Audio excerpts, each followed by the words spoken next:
mind and you want to meet incredible people, stay tuned, because you're just about to experience a transformative radio show that will change your life. And you're listening to the Dr. Pat Show that's coming up right next. Welcome to the Dr. Pat Show. Talk radio to thrive by. Powerful, inspiring, and coming to you live, bringing you stories of people like you and me, busting through and living life full out. Get ready to dare to wonder what your life would be like if you knew you could not fail. Hey, everybody, welcome. It's so great to have all of you tune us in and turn us on for a very, very, very, very, very special edition of the Dr. Pat Show. And what do I mean by a very, very, very special edition of the Dr. Pat Show? I'll tell you what I mean. But first, need to say hi to the two gentlemen pushing all the buttons. Thank you, Olivia, for helping with this episode, because we are in the process of doing so many things to change, not change, but to bring a bigger message out there. Today's show is extremely important to me, and I didn't realize it. But first, let me say hi to Jacob, and let me say hi to Mr. Benny. Hi, Jacob and Mr. Benny. I could say Mr. Jacob, too. Mr. Jacob and Mr. Benny. I would hope so. Take some getting used to, Jacob. Yeah. Not ready for that yet, but it's okay. Benny, how are you today? Excellent. Thanks for asking, Pat. Everybody have a good time off? Yeah, I went camping on the eastern side of the state and just enjoyed the sun, and I am still burnt. I'm not sure if you saw that this morning or not. Oh, yeah. Oh, because it was a scorcher, wasn't it? Oh, yeah. Yeah. Yeah, I love this beautiful weather. How about you, Benny? A good long weekend and having some Benny time. Yeah, and I camped in my backyard, so. That's what I was just saying. I mean, one of us has got responsibility. Yeah. That's not me. I don't know if it's Jacob, but I have a different kind of responsibility. I'll tell you what, I do have a responsibility. And I think, Benny, in all the years you've known me, and Jacob, for the short time you've known me, there are certain things that I've been more vocal about than others. But today is a very important show for me. And today is June, the beginning of June. It is also the beginning of Pride Month. And I woke up this morning and, when Linda said to me, what are you going to do the show about? Do you want a guest? I said, no. I said, I got Benny and I got Jacob, and I've got a lifetime of history. So one of the things that I wanted to talk about was, what is this day in 2021? What does it represent? And so what I want to say it represents, for many things, there are many things going on, but it represents a new perspective on the community that fought for their rights. And to backtrack and to give a little history of it, because I was talking with a number of different people over time these past couple weeks, and I mentioned something like Stonewall. Do you know what Stonewall is? Did you know what that meant and where things began and certain perspectives? And what I realized was, if we don't talk about our history, we will lose our history. And I'm speaking to all of you because one of the things that I'm also aware of is when I go out and I speak, especially to youth, and I mention and I bring up words like Holocaust, and and they say, what? Like Holocaust. And I am immediately reminded of what the responsibility is of my generation to make us more aware. Today's show is exactly what you think it is. It is the show that talks about LGBTQ. It's the show that talks about a history. And by the way, they've changed the labeling. They've made things so that we understand it more. And so what we look at is, what is LGBTQ plus pride. And there are a couple things that I want to talk about. I want to talk about the history of it, because if we don't talk about the history of something, of any group, whether it's the Black Lives Matter group, or whether you're looking at a group where you fought for your spiritual and religious beliefs, or you're looking at what it means to fight for the truth of who you are and fight for a voice, it is very important to do. And the reason that I'm talking about it is because I don't want us to lull into a sense of forgetting what the battle was and how quickly those rights can disappear again. And so today I want to talk about the history. What is important about facing history and ourselves? And I want to give reference to a couple of organizations. One is facinghistory.org. And if you go to facinghistory.org, you're going to be able to see that there are conversations with someone. You'll find Eric Marcus, and you'll see that what's happening is that we have heard about LGBTQ and pride, and we have heard about what it means, but we haven't really heard about the journey and what it was like. So I want to share it from my perspective because I'm a bit older than a lot of you. But many people ask, where did it start? Where did everything start? And, you know, thanks to the people at that organization I just mentioned, there is a timeline associated with LGBTQI, LGBTQ plus. And by the way, we're now changing it to G. BTQ. So whatever it is, you're talking about the lesbian and gay, right? You're talking, just in case folks don't know what LGBTQ means, I just want to say we're talking about the journey of people that have had to fight for their lives, as so many others. But what happens in this group of people? What happens when you are they, when you are them? What happens when you are us? What happens when you look back at the journey and think to yourself, how did I get here? And that's where I want to start today, because you can read about the many, many things, right? You could read about this. You can go on and read about it. But when you say LGBTQ, you're talking about lesbian, gay, bisexual, transgender, questioning, and plus people. And the acronym will continue to change. It will continue to be defined over time. So lesbian, gay, bisexual, transgender, queer, or questioning, as this is the journey. And this is June. And this is about being out loud. And this is about remembering the fight. So I want to give you guys up close and personal perspective,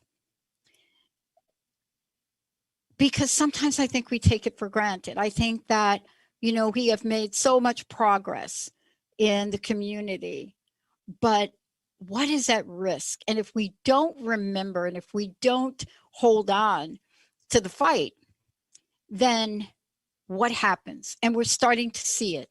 We're starting to see legislation change to take our voting rights away.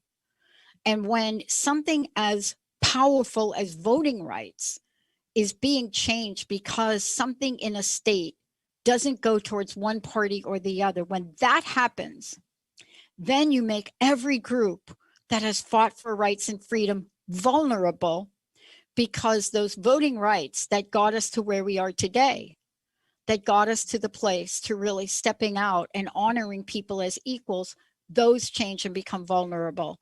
And I just want to say about my state, Washington State, people say to me, Betty, they don't ask you, right? But they ask me, Pat, you know, Washington, why? Why are you here? Why would you be in a state that the sun doesn't the sun doesn't shine a lot of years? And my answer always comes back to one answer, and that is, when I think about Washington State, and by the way, there are other states. I just want to say, I'm a kid from New York, so I understand where the battle took place, and I'm going to share where I was on a very important day in history, and how I got there, and what that has come to mean to me. But I will say this: Washington State, for me, has been an interesting place.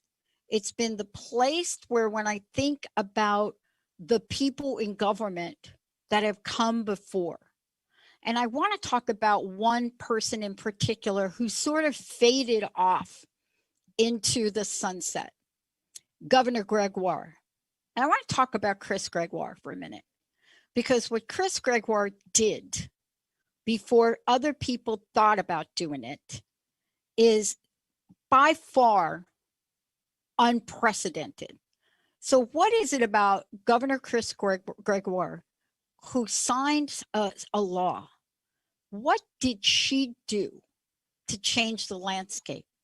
What did she see? What did she believe in? Today, it's all about pride. It's all about celebrating. It's all about stepping up and understand what all this means. And how is this showing up in Hollywood?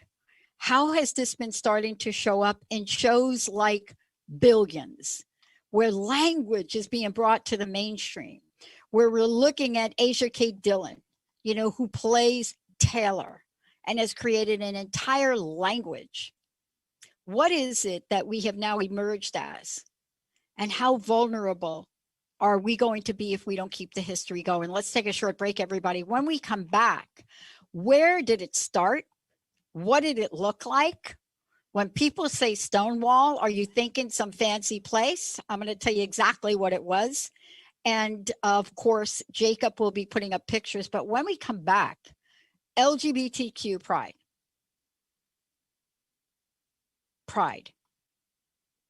To get to that word, to get to where that is, to get to that understanding, is literally a dissertation for every group out there that is fighting for their rights right now, and fighting for their freedom, and fighting not to be censored.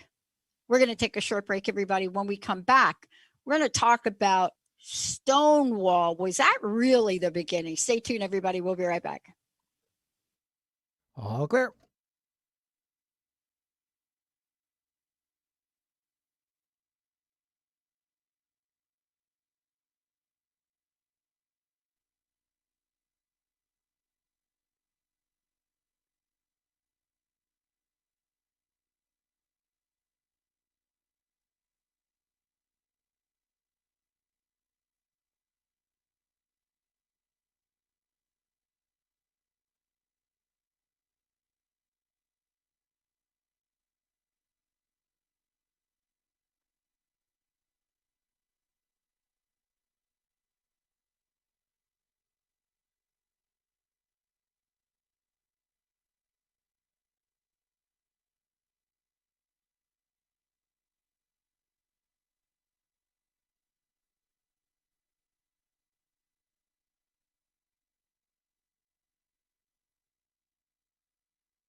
All right, ready to come back?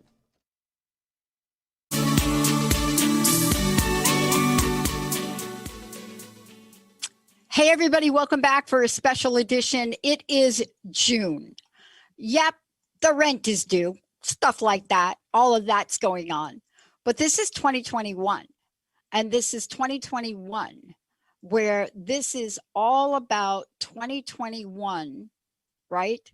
June and Pride Month.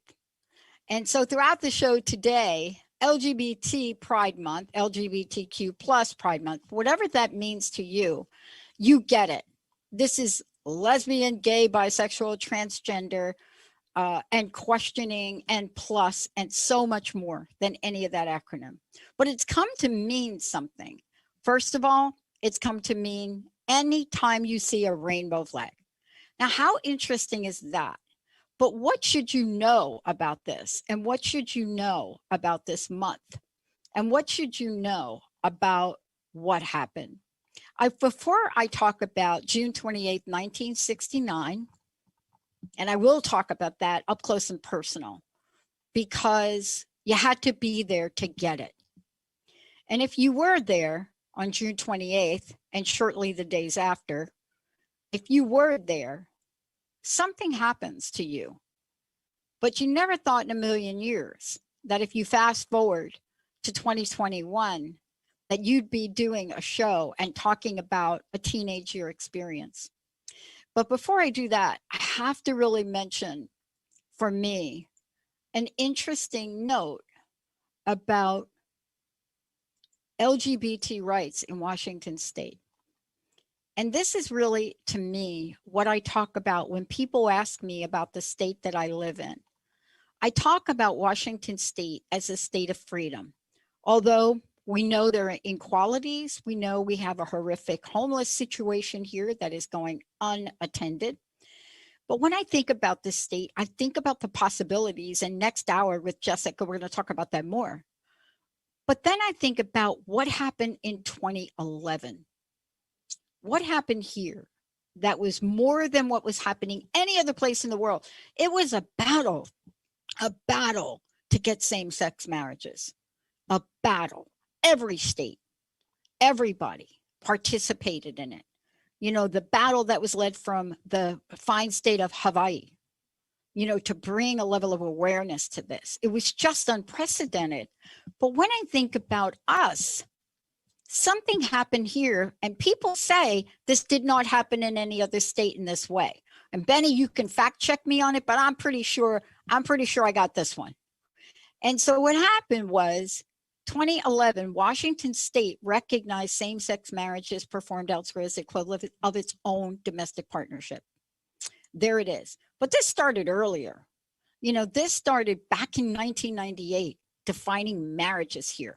2006, Anderson versus King County, Washington Supreme Court. 2007, Washington State recognized its own state registered domestic partnerships.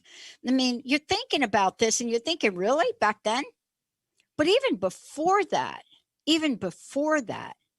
there were laws that criminalized this, criminalized people loving. But as time went on, something happened, and here she came. Governor Chris Gregoire signed a law authorizing same-sex marriages on February 13, 2012. But opponents gathered enough signatures to force a voter referendum. You know what I love about this? Benny, I don't know if you remember this. This referendum was so interesting because what they did is they jammed the voting referendum with both this particular voter referendum and legalizing marijuana. And the psychology behind voting is up for a whole nother show. But the idea would be, wait a minute, people will vote for one and not the other, and they think marijuana is way more important. And guess what? They were so wrong. You know, voters approved the law in that November election by 54-46. And by the way, the marijuana thing, that passed too. So same-sex marriages in this state took effect on December 6th, provided Washington registered domestic partnership people to convert automatically, right? All of this happening if you didn't dissolve before 2014, you converted automatically. Why am I talking about any of that? This is 2021. We're in the middle of an epidemic. Why talk about pride?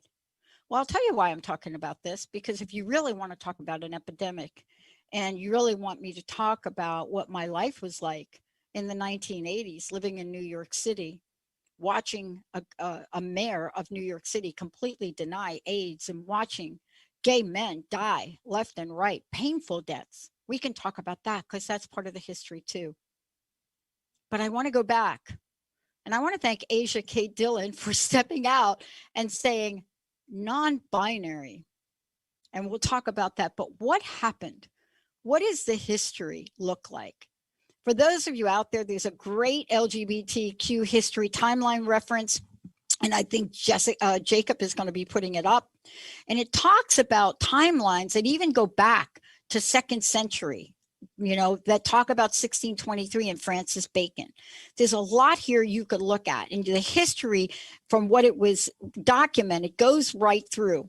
And it goes through and it talks about years like 1925 and blues singer May Rainey arrested in Harlem for having a lesbian party. I don't think that was in the movie, Benny, was that? When they did that movie with May Rainey? I don't know about that one. I don't know about that. I think they left out the lesbian party. I think, but that's what she was arrested for. In her house in Harlem, she had a lesbian party. She was arrested in 1925. Her protege, Bessie Smith, bailed her out of jail, Bessie, yay, the following morning. Rainey and Smith were part of an extensive circle of lesbian and bisexual African American women in Harlem. Think about that. African American women in Harlem. Now you're arrested. These are the things we have to remember. We can make blockbuster Hollywood movies. We can give Academy Awards to people. We can raise them up and say, here's your award. Here's what you've done. But boy, isn't this an interesting note? 1950, the first lasting gay organization was formed. And it was formed in no other place but Los Angeles. I don't know what New York was doing. They referred to themselves as the Homophile Group. And we could talk about what that means as we move forward. But this is some of the history that gets really important to look at. Denmark becomes the first country in 1989, to legally recognize, this is 1989, right? 1989. But as you move forward and you look at the history and you go from the 50s and you ask yourself, what has happened in the 50s? And then you move to the years where I was young, a young teenager living in New York.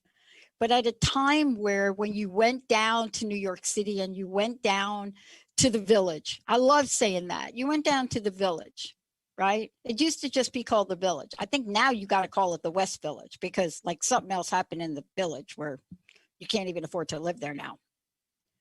But the Village, it was that place of Bob Dylan. It was a place where I could go as a young girl and walk into a cafe wa, and non-alcoholic, and so you brought your own alcohol. Well, you brought your own everything in there, and listen to this guy sit down and play guitar and sing songs in this strange voice, this Bob Dylan voice, and talk about things that made no sense until you step back.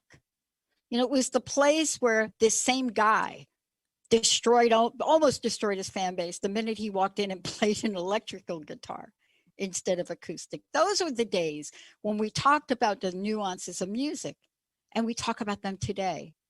We see it in the legends of hip hop. We see it in the legends of, hip rock that's coming forward. We see it in the people that have a message. We see it in the people that are coming out in pride and coming out in proud. We see it in athletes. We see it in musicians. We see it in everyday people. We see it in a teenager, in a high school, in Bothell, Washington. We see it and we don't see it. That's why I'm doing the show today. We see you and we want to see you more. And this is why this is important, these rights that so many fought for, they will be gone in a nanosecond because we forgot what it means to honor each other. We forgot that politics is not a game, it's a matter of lives. We forgot that changing voter registrations in states is just not the right thing to do. In states where these rights for the LGBT community were made whole and now are at risk. But how did we get from the 60 and 63 and Cafe Wa to 66? How did we get to the riots in San Francisco in 66 in a cafeteria? How did we get there when trans women were denied service and arrested for breaking gender clothing laws? I mean, come on, right? But the question is, have we really changed about our transgender friends, sisters, brothers? Have we changed about them? Have we changed our perspective? Thank you, RuPaul. Thank you, RuPaul. Benny, RuPaul, best season ever. Oh, yeah. Thank you, right? Thank you, RuPaul. What's at risk? 66, Compton cafeteria riot. San Francisco. Trans woman walks in, denied service. Arrested for breaking gender clothing laws. 1966, you probably are thinking to yourself, oh, that was like a long time ago. No, it really wasn't. It wasn't a long time ago. Do some of you run the same risk? I know my friend that lives in Louisiana, probably going to get her child yanked from her. So while it seems we've come far, we need to take pride in 2021 and ask ourselves, are we doing enough? I will tell you today in this show what I will be doing, because I cannot forget my roots. But 1969, what is it about 69? Let's get some 69 music up there, Benny. 1969 had to be one of the most crazy, impactful years of any century. 1969, Stonewall, Woodstock, riots for people fighting for their liberty and their equality in the city that I graduated from, Plainfield High School. 1969. Let me tell you where I was when we come back from break. You're listening to the Dr. Pat Show, a very special edition of why LGBTQ history matters, even if it's not you. Stay tuned. We'll be right back.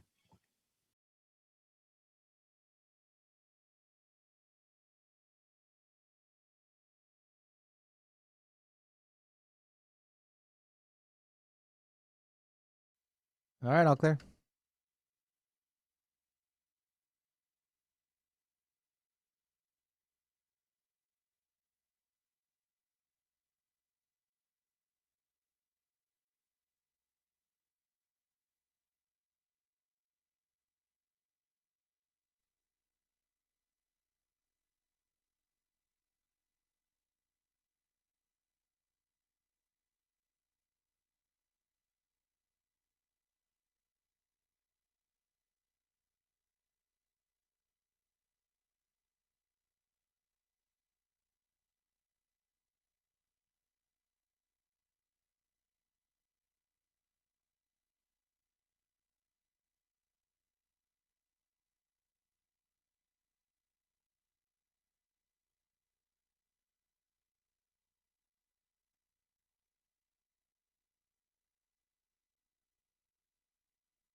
Ready to come back? All right, stand by. Transformation Talk Radio and learn new ways to step into your vibration of change.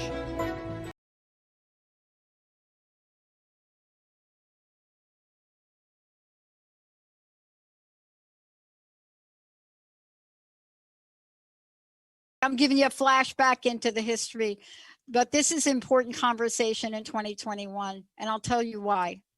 I think for a lot of us, the effects of January 6th on the grounds of the White House, on the grounds of, excuse me, not the White House, the Capitol. And for me, the lack of the ability of our government to really ensure all of our safety, to really figure out what was that about, to really figure out how to protect our rights. It's scary for a lot of folks. It gets even scarier if you're watching the news and you're part of the African American, brown, Black community. If that's you, every day has become a scary headline, every day. And so the question is, what do we have to remember about ourselves today? It's LGBTQ rights, and why remember? Because if we don't remember these events, and we don't remember what led up to them, and we don't remember how this all came down, and we don't remember why we moved towards a pride movement, and we don't remember what was at risk for a lot of people, then it is going to be a modern day Handmaid's Tale. But it's not just going to be a Handmaid's Tale just for women or just for things that happen on a daily basis. It's going to be a universal takeover of voting rights that affect every one of our beliefs. So if you're a young woman or a young man and you're growing up and you look at yourself in the mirror every day, and I'm not going to talk about the suicide rates of the LGBTQ community, because probably if I shared them, you might not believe me. But I will tell you, growing up every day and feeling like you're not accepted, and the stigma and being harassed and bullied, you get to a breaking point. And I will tell you when that breaking point was. There was a couple. There were earlier resistance and riots, and let me go through a little bit with the history, and then I'm going to get to Stonewall right away. But I'm telling you, there was something about 69. I'm telling you, between Stonewall, what happened in New York, and Woodstock, and much more, it was such a year of massive change. I often wonder what the planets were lining up as. But here it is. You know, on the fringe, right? We think about this a lot. On the fringe, what we were looking at were a few small gay communities who challenged gender expectations. There were a few of them. You know, there were people who dressed and lived in contrast to their genders assigned at birth. Whether they did it full-time or part-time, this is what they did. And, you know, we're talking about times in the 60s. You know, this doesn't mean that things were not going on before that. But, you know, you had to know that when you heard in 1965 that there was Cuban prison work camps for homosexuals, when you started to hear these things, you probably, if you're me and you're living in New York City and you're growing up in New York City, you're kind of thinking, I'm scared for my life. But even if you're scared for your life and you don't come out in the way we, you know, people come out today, you don't come out the way we come out today, but you're out. How are you out? You're going to the places where you can be by the people that are like you, that love you. And so pride has come to mean love. And it's come to mean love from roots that were so historically vulnerable and dangerous and powerful and rebellious. Greenwich Village, Manhattan, and Harlem, they were the home to sizable, and I'm not gay and lesbian populations, even from World War I. And almost every kind of historical movie you see tries to emulate Greenwich Village of some kind. And you hear about this, and it became safe. Why? It became safe because for a very profitable reason. None of the bars frequented by myself and my friends gay men and lesbians were owned by gay people. Almost all of them were owned and controlled by, yes, organized crime. Why? Why was that true? And even with that, even though they became these places to go, the owners treated the people that were regulars poorly. Everything from overcharging for drinks. Nowadays, you don't mind paying for an overcharged drink, but watering down liquor, overcharging drink. I need to tell you that police officers were paid off. I mean, how else does this happen in a place where this group of people is not accepted? Stonewall was located, I think, at Christopher Street. I don't know exactly the cross street, 51st, something like that. Jacob probably knows. But it was there, and it was there with other establishments. And guess who owned them? The Genovese family. And so in 66, the mafia invested close to $4,000 or more and turned Stonewall into a gay bar. It had been a restaurant. It had been a nightclub for heterosexuals. But why? I'd love to interview these people, but they didn't. And when they did that, once a week, police officer would collect envelopes and cash. It was a payoff. It was called gayola. Benny, don't be laughing. It's a true thing. Is it really? It's true. Not payola. Wow. It was called gayola. That is a thing. And it became very profitable. The payoff for both police and crime families and these establishments was an economic issue. But for the LGBTQ community, these places were home. These places were safe haven. These places had dancing. These places were places people could come. The legal age, of course, was 18. But what happened on this day in 1969? As usual, you go to any place like this and you're greeted by a bouncer. And it's a bouncer. And now we see, but you're greeted by a bouncer and you're inspected at the door. And because of legal drinking age 18, certainly for me, I had a couple different licenses there, but unwittingly, even the bouncer let in a couple of undercover police. They were called a whole lot of things. Lily Law, Alice Bluegown, Betty Badge. These were names. This was a thing. This Stonewall and this environment that became a safe haven for people that once they left the village could be beat nearly to death on any other street corner but here. The entrance fee was a whopping, I remember it as more than $3, but it's $3. You get 2 tickets. It was typical back in the 60s. That's the way things worked.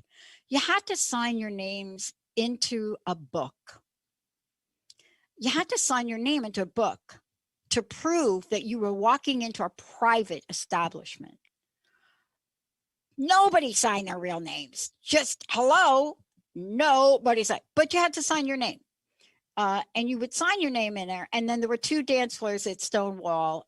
Very, very dark. It was dark. I think a lot of the rooms were painted black, but it was very typical. It was dark inside. Pulsing lights, black lights. It was the whole thing.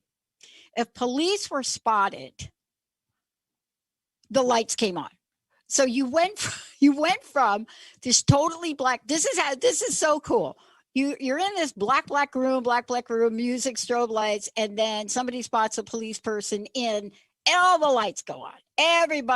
All the lights go on. Then you get to really see who you're looking at sitting across from you on that bar stool. But here you are, and 2 dance floors. And so in the rear, there was this small room. And that was the room that was, I don't know how to put this, that's where, let's just say, queens went. Dressed up, hair, beautiful. And only a few would try to buy them drinks. This was a very interesting clientele. But if you're the average person, if you're me, if you're you, and you walk into this place, you're there because you're feeling safe. But what happened on this night? Here's what happened. So those without identification, right, it would be an issue. Bar management usually knew about the raids beforehand. So let's just be really clear about this. Everything was orchestrated because nobody wants to go against organized crime, or definitely you don't want to go against the Genovese family. So everything was organized. You would get tip-offs. Everybody knew this. We now, as we look back on the history, it's very clear. You can Google this. You can look up the history. There are books written about this. But this is what you're not going to find out about. When you think about what the requirements were, when you think about this, and you think about the period before June 28, where there was a frequent raid of local bars, you have to think for yourself, if you knew this, why would you go there anyway? Including a raid at Stonewall the Tuesday before that riot. Why would you keep going there? Why would you do that? Mafia owners of the Stonewall and the management blackmailed their wealthier customers. I mean, this was a hub for disaster, for horrific acts of cruelty, for horrific acts of blackmail and injustice against people. But why would you keep going there? And then one night, two undercover policemen entered this bar, Stonewall, to what? Observe, gather visual evidence, to ask the question about public morale. They were part of what's called the public morale squad. And they would signal to outside. Once ready, the undercover officers would call for backup. Stonewall's employees, you know, this is what you know. If you're tipped off about every other raid, then what happened here? One or two things. Nobody remembered in management of being tipped off. So this was orchestrated in a way for some reasons we'll probably never know about. But when you take a look at Stonewall and the double doors that you walk into and police in that night, and what happened when the music was turned off and the lights were turned on, and approximately 200 people in this bar, but I'll tell you, it felt like more. And patrons who had never experienced a police raid before, confused. A few may have realized what was happening at the doors, but imagine being in a place where you thought was safe, and then it wasn't. And like cattle, you're ushered, and you're told so quickly, you can't even figure out how to get out. But people are trying. They're trying to find ways out. Are there other doors? Can we escape? Why are we being herded and gathered together? And why am I sharing this with all of you? This is June, it's Pride Month, and we need to remember the history.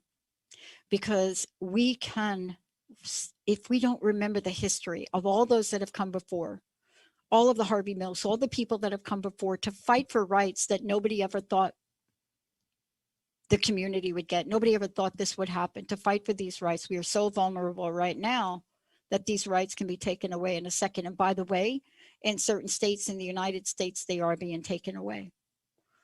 But here we are in 2021. It didn't go as planned. Why wouldn't it go as planned? Let me give you a clue. Walk into any bar, I don't care, LGBTQ, or go to any bar downtown Seattle, like in the middle of the morning, after people have been piling down the liquor, and walk in there and try to arrest 200 people. So I love when the police tell this story, and you should have seen the headlines the days after. Standard procedure was to line everybody up, check their ID. Female officers would take customers dressed as women into the bathroom, verify their sex. Can you believe that? Like how? 1969, folks. Crazy. And upon which many people appeared to be men and dressed as women. They were arrested immediately that night. Those dressed as women that night refused. Thank you, RuPaul. Now, I'm not saying RuPaul was there. He's too young to be there. They refused. So this was different. Men began to refuse to produce their identification. Police decided to take everyone present to the police station, 200 of us, 200 to the police station, after separating those suspecting of cross-dressing in a room in the back, right? And those not. Everyone remembers a certain version of this. When you hear me talk about it, I just want you to remember it's not that long ago. Matthew Shepard is not that long ago. We've almost forgotten him not that long ago. You know, a young woman in a high school in Bothell not that long ago. A young woman in a community in Montana not that long ago. A young man in Miami, Florida not that long ago. Not that long ago. The biggest fear of everyone was that they'd get arrested. The second biggest fear was that the picture would be in a newspaper or television report. And in 1969, if that was you, your life was over. Life was over. Everybody could feel the tension in a room. Where do you go from there to a riot? You can imagine yourself what it looks like. June 28th, 1969. Summer in the City. That was probably the song playing. 28 cases of beer, they say, and bottles of liquor were seized. Not sure why that was. There were people arrested at the front door. If they didn't leave quickly as usual, they were stopped outside. The crowd outside began to grow. This was the issue. This is what was going on. Whenever you bring people together that a harm has been brought upon them, whether it's the reoccurrence in the recount of George Floyd, or it's your friend being beat to death 2 blocks from your house because of the way he identified, or she identified, or they identified, or it identified, you are going to have a breaking point. And this was the breaking point for the LGBTQ community. This was it. This was 100 and 150 people outside.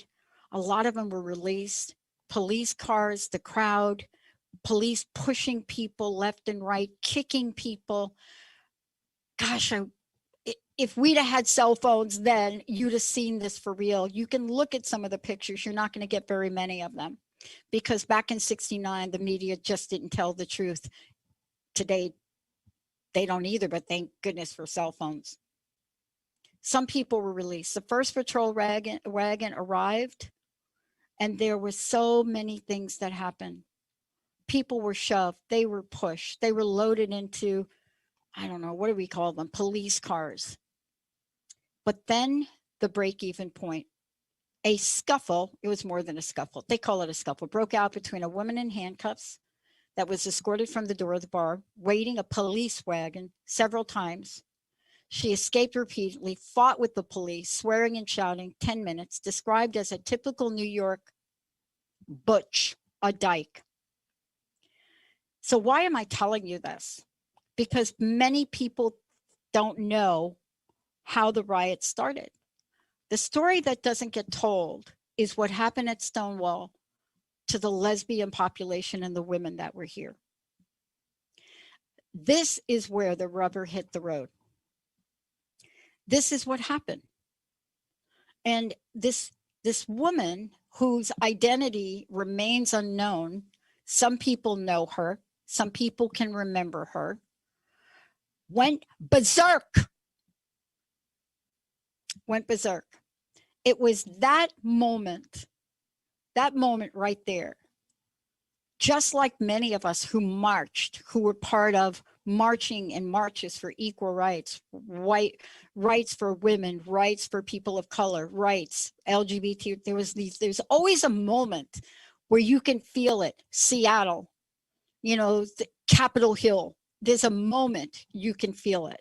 There's a moment that you can feel something's going to go too far. When there is a woman that you try to take to a door and put her in a wagon, and she escaped several times, you must get to the point where you think this is explosive, but they didn't. And at that point, it was over.